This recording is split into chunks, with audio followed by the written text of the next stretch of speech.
ถ่ายวิดีโออะไรก็ย่างมาด้วยความเบิกบานมวลซืนยิ้มแย้มแจ่มใสน้ำมันก็ย่อยสะๆอยู่เลยนักข่าวตายแล้วก็บ่เมื่อยเด้อ บ่เมื่อยเนาะ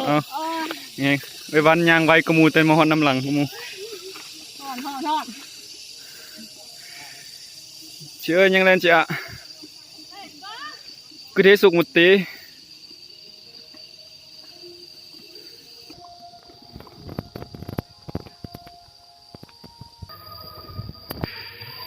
จะได้ซื้ออะไรเมื่อยบ่ขึ้นขั้นใดมาร้อยไปขั้นรู้สึกเมื่อยบ่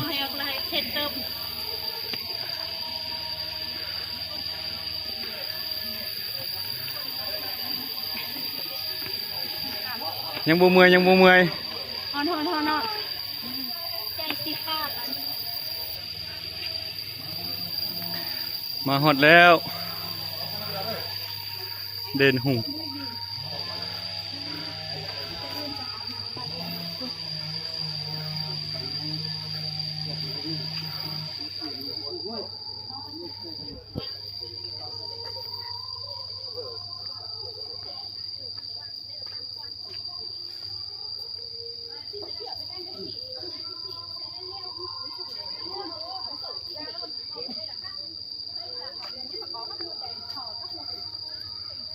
เรียนบรรดาทาง